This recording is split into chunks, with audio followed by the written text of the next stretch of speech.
What's up, guys? This is Corey with the Dirt City Gym, and we are back today with another video after a long break. So the goal is to try to get back into it with the video stuff. Ideally, we're going to be focusing more on the Dragon Ball Super. That's kind of where we left off, and honestly, that's where more of my attention has been more recently. Pokemon's gotten a little bit stale at the moment, so right now Dragon Ball Super is really going to be the focus. So today we're just going to be taking a look at all the new Set 3 leaders. Set 3 drops here in about a week on the 9th. Obviously we've gotten a little bit of cards from the Store Championships and things like that, but it's really going to be out in the wild here on the 9th. So I just want to take a couple minutes to go over all the leaders, kind of give my opinion and all the good stuff. So feel free to let me know what you think about these leaders, my opinions on all this stuff down below at the bottom, if there's anything you want to see moving forward and all that good stuff. So let's get into it. So first up, we've got our black leaders. Obviously the black is the new color that was introduced with the Heroes and Villains expansion. It's now a full-blown thing here in Set 3, but so first up, we've got Mira. Mira is a standard 10k front side leader.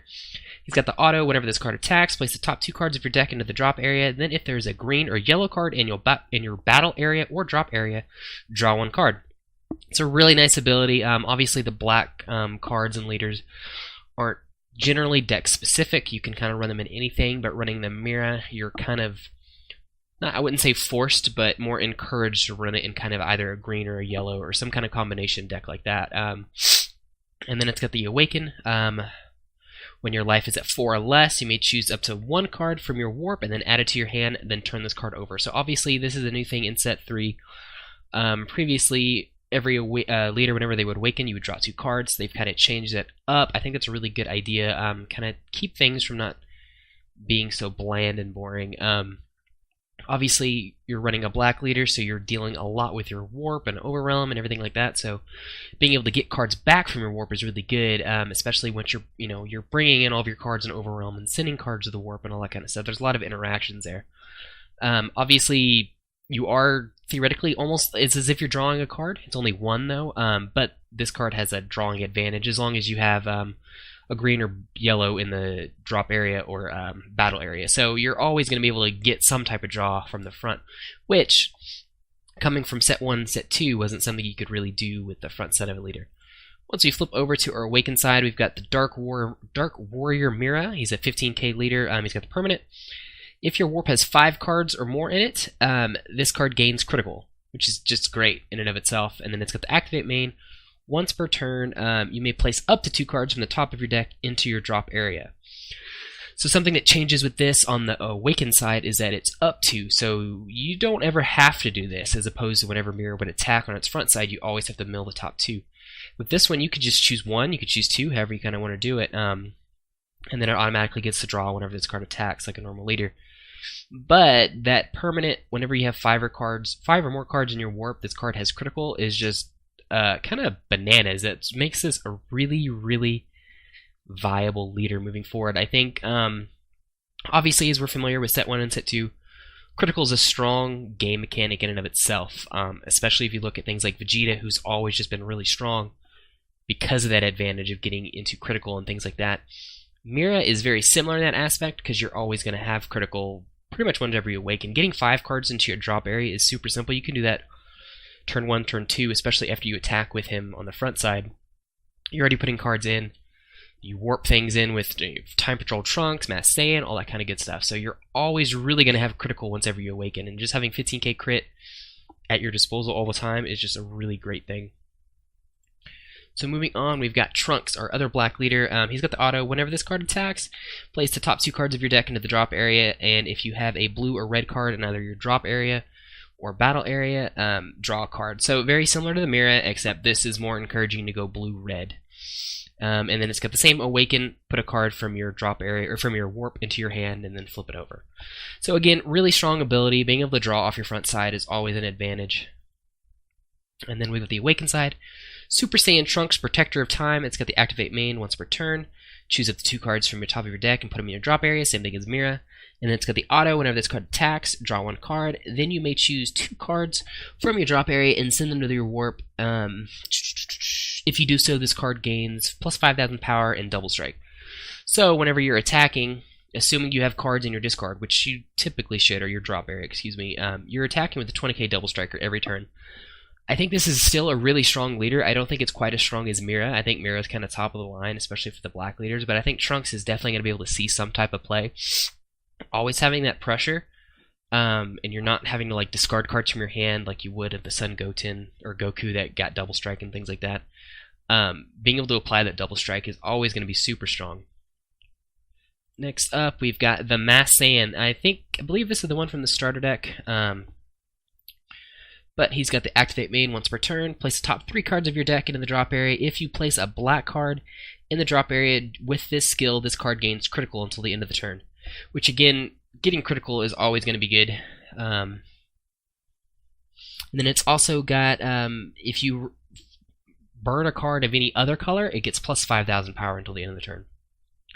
So assuming you get both, you're swinging with a 15k crit leader, starting from like turn 1, turn 2. Which is really strong, and it's got the Awaken. If your life is at 4 or less, you may flip it over and draw 2 cards. You're not getting the draw advantage from the front normally, so it's going to be one of those draw cards Awaken. I think this leader is just really strong, front and back, as we'll get to. And then on the back, we've got Bardock, Unbound by Darkness. Place this, or activate main once per turn. Place the top 3 cards of your deck in the drop area, and it's the same effect. If you place a black card in the drop area through this skill, it gains critical. And if you place any other color in the drop area through this skill, it gains plus 5,000 power until the end of the turn. So whenever you're attacking with a 20k crit, and you're drawing a card. So again, very similar to like the Vegeta effect and the Mira effect, you're pretty much always going to be able to get critical if you build your deck in the right way, especially... really depending on how you do it. You've got all sorts of combos like the Time Patrol Trunks, so you're able to make sure your top card could be a black card because you're looking at the top 2, putting one in your hand and one at the bottom or one at the top. So you can make sure you're putting a black at the top and kind of doing all sorts of stuff like that. I think Bardock is a really great leader. In terms of the black leaders, I don't think it's still quite as good as Mira. I think Mira is kind of going to take the show in terms of leaders from set 3 in general, especially in the black leaders, but I think Bardock is another really good leader to watch out for. Excuse me. Alright, so next up, moving into blue. First up, we've got Majinbuu, or Fat Buu. So he's got the auto. Whenever this card attacks, place the top card of your deck and put it underneath this card. And then whenever this card attacks and it has 2 or more cards underneath it, draw a card. So another really great draw engine off of your leader. You can start doing this if you're going second, and you can start doing this off of your second turn. If you go first and it's your 3rd turn, by the time you can get a second card under normal means, there are cards that put cards underneath a Majin Buu that you could take advantage of, but just of normal means of attacking.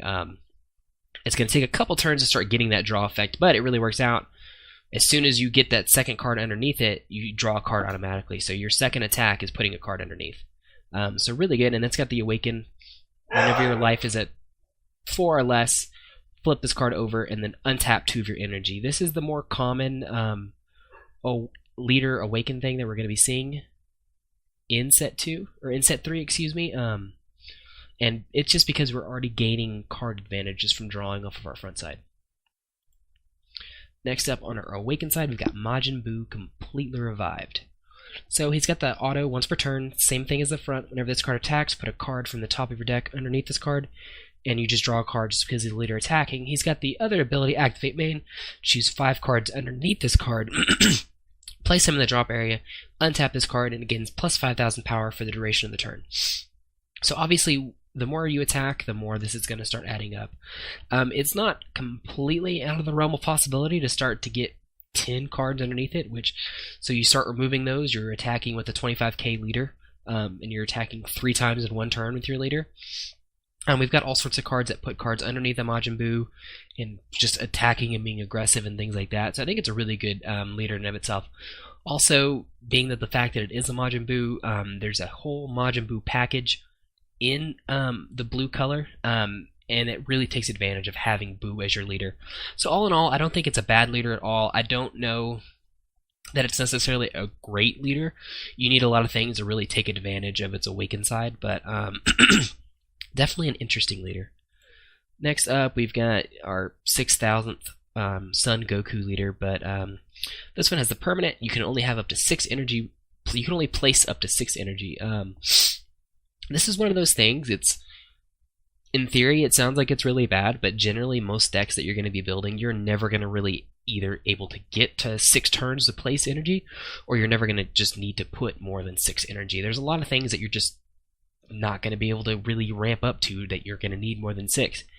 So I don't think that's a hard limitation really at all. I mean, obviously there are some decks where that kind of sucks, but generally speaking, I think that's a fine thing as long as you build your deck with that in mind.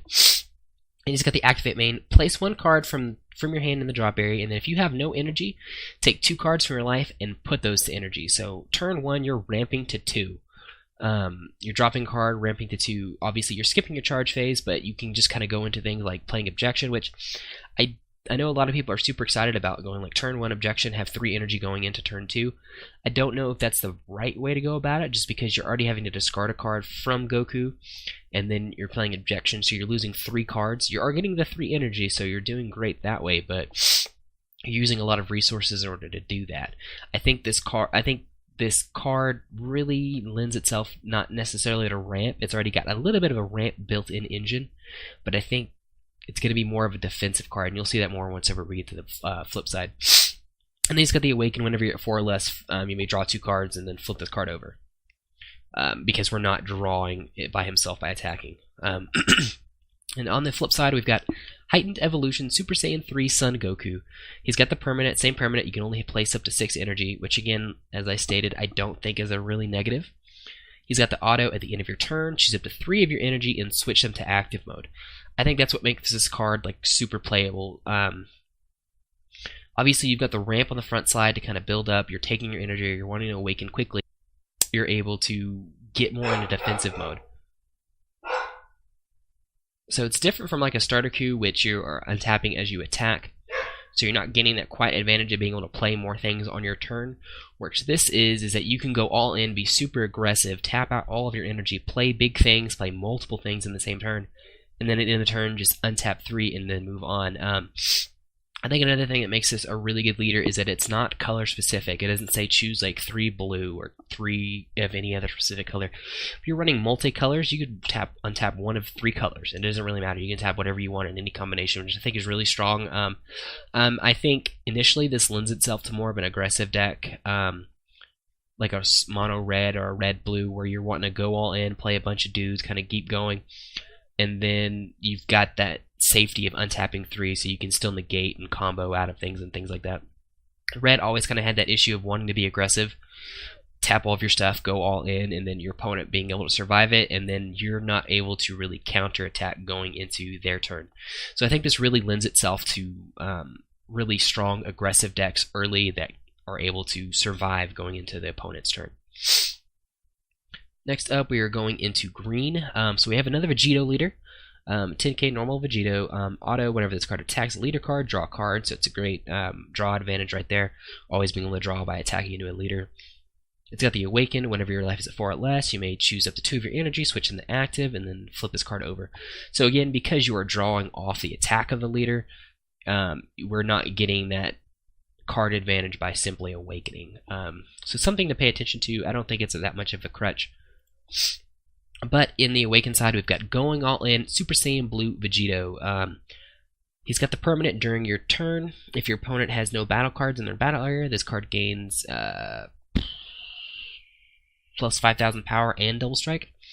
And then auto, whenever this card attacks, draw 1 card. And if your opponent has 2 or less cards in their battle area, this card gains plus 5,000 power for the duration of the turn. So the card name in and of itself kind of lends into what it's wanting to do, what you're trying to build this deck around, Going All In. This is a super aggressive leader. Obviously, if your opponent doesn't have anything on the field, you're going to take advantage of attacking in with the 25k double strike leader, which is just super strong in and of itself. 25 is always the right number you want to hit whenever you're attacking into a leader, whether you're comboing into 25 or whatever. That's going to make them have to pitch at least 2 cards, generally speaking. So it's a really good number in and of itself. I really like this card.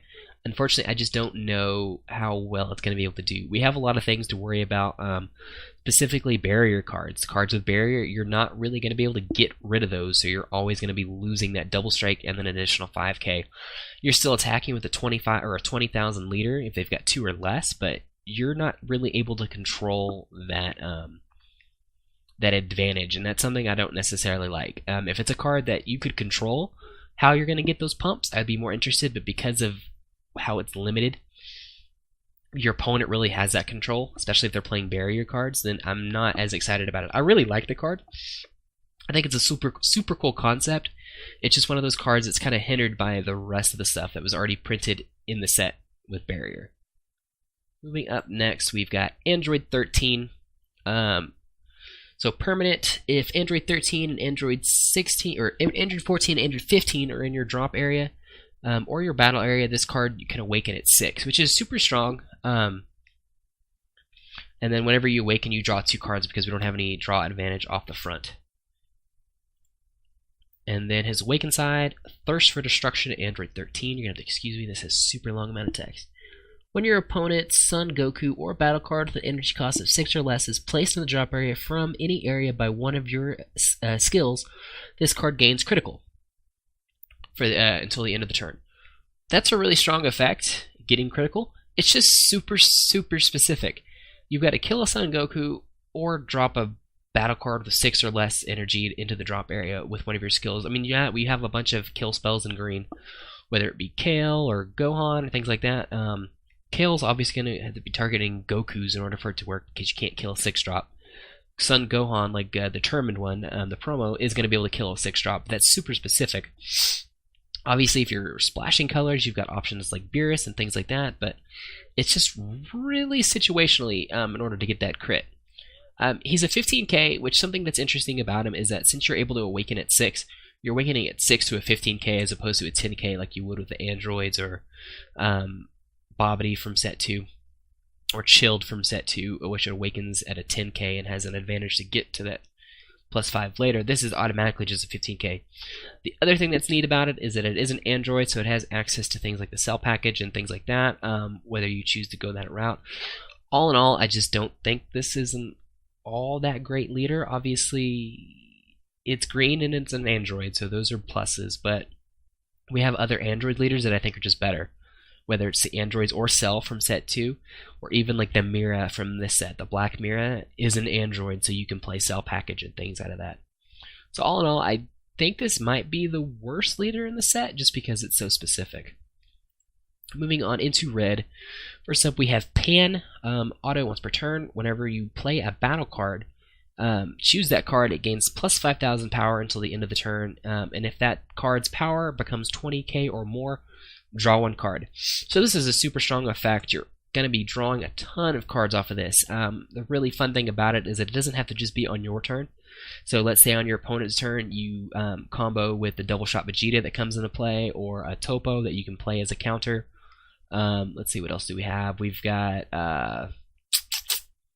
there's the Raging Yell Vegeta, I believe, from set 1 that's a green that can come into play as a counter.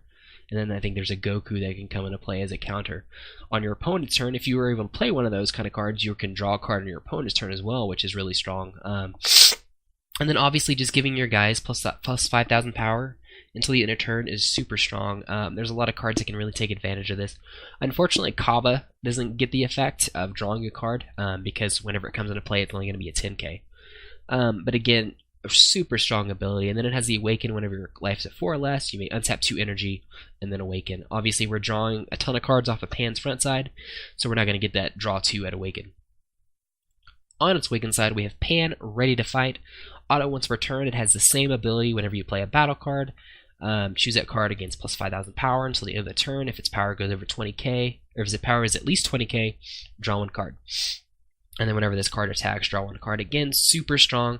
Doing it on your turn, doing it on your opponent's turn. Those card draws add up quickly, and that extra 5,000 is definitely something to pay attention to. And again, if you can ever set it up where you do it on your unawakened side, play a guy, draw a card, awaken, play a guy, draw a card, attack, draw a card. That's drawing 3 cards just off of 1 turn, which is super strong. And then on your opponent's turn, you can have an option to draw cards as well. So really strong. I think Pan is definitely going to be, I don't know if it's going to be one of the best leaders, but it's going to be one of the most played, especially early. There's a lot of hype around Pan and a lot of the different stuff that the Pan deck can do. I'm really excited about Pan, so we'll see how that all goes. it's definitely good to have some red leaders that are worthwhile. Alright, next up we have Dr. Mew, or Mayu, I'm not exactly sure. It's got the activate main once per turn. Choose one machine mutant card with a power cost of 5,000 or less from your hand and play it. So super strong, getting cards put into play for free kind of advantage. It's at the Awaken whenever your life is at 4 or less. You may draw 2 cards and flip this card over. Obviously, we're not drawing cards by attacking or anything like that. We are doing kind of a board control, board advantage by putting a bunch of guys for free on the board. The mutant or machine mutant has a lot of different little cards, kind of gadgety cards that you want to get a bunch of them out, put up together, and then you kind of like union absorb and fusion into other cool things. So definitely a really cool ability. On our Awaken side, we have Scheming Dr. Mew.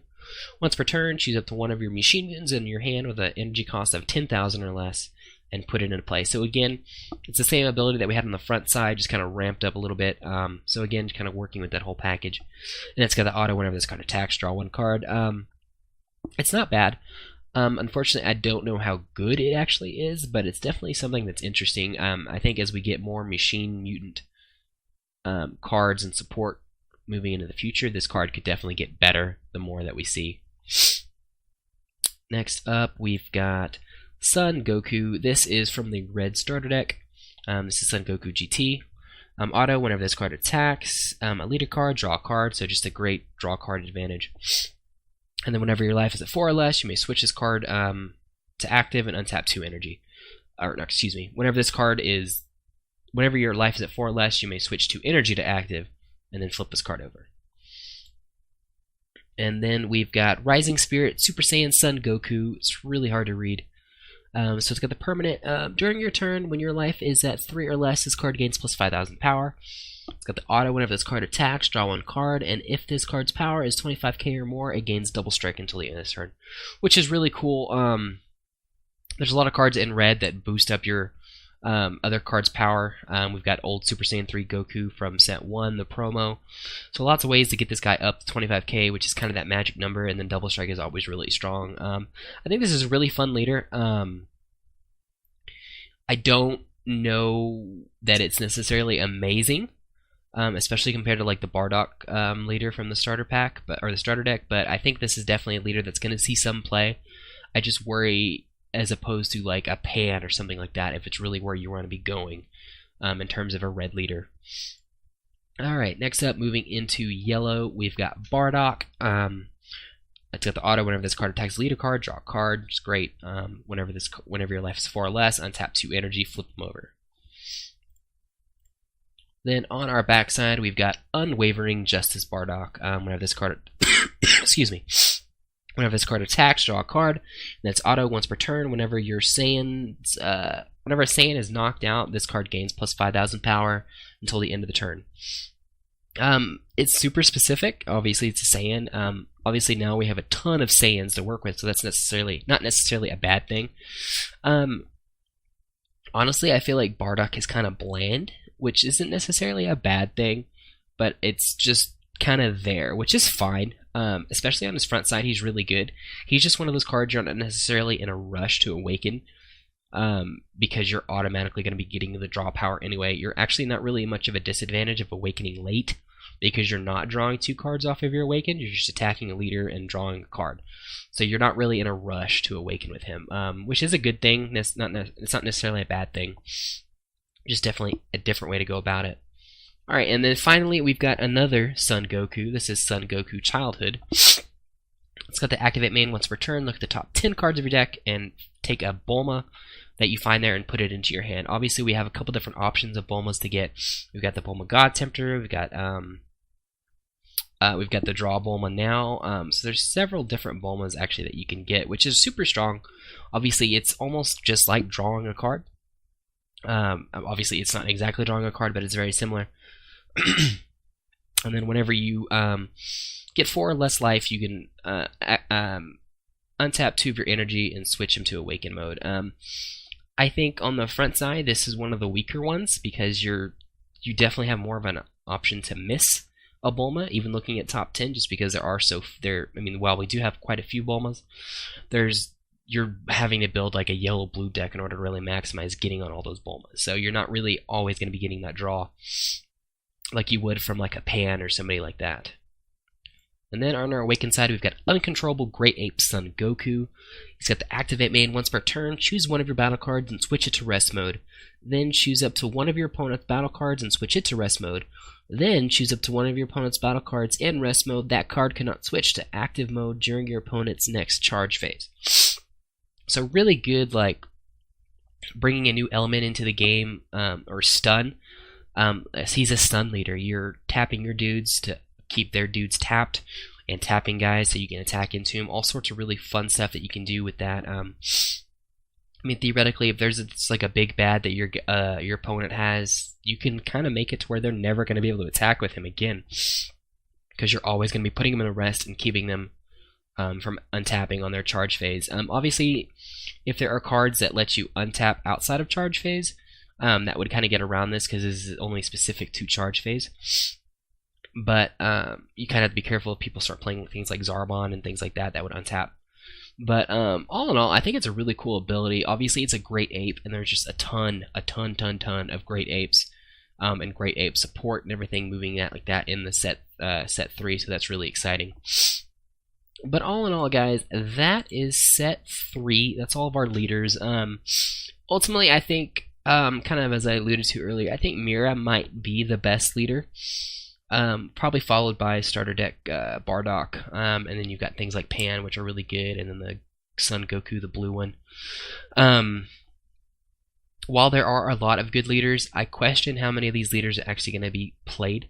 I think we're probably going to be settling in a lot of set 2 leaders still. I think Cell is still super strong. Vegeta is kind of there. Unfortunately, it kind of loses a little bit of its luster with the erratas and rule changes, and then now that we have access to more leaders with crit, I think Androids is still a super strong leader, which is why Mira is going to be so strong, just because you have access to the Cell package being an Android and all that stuff. So I think it's definitely interesting. I would expect to see a ton of Mira, a ton of starter deck Bardock, and probably even more than both of those, a ton of Pan. I think Pan's going to be that entry deck that everyone's going to be testing, especially early. I don't know if it's going to have the longevity, being more of a rush deck, but it's definitely something to watch out for. But anyway, guys, that is it. Like I said, let me know what y'all think about the leaders down below, which one is your favorite, and all that good stuff, and we will see y'all next time.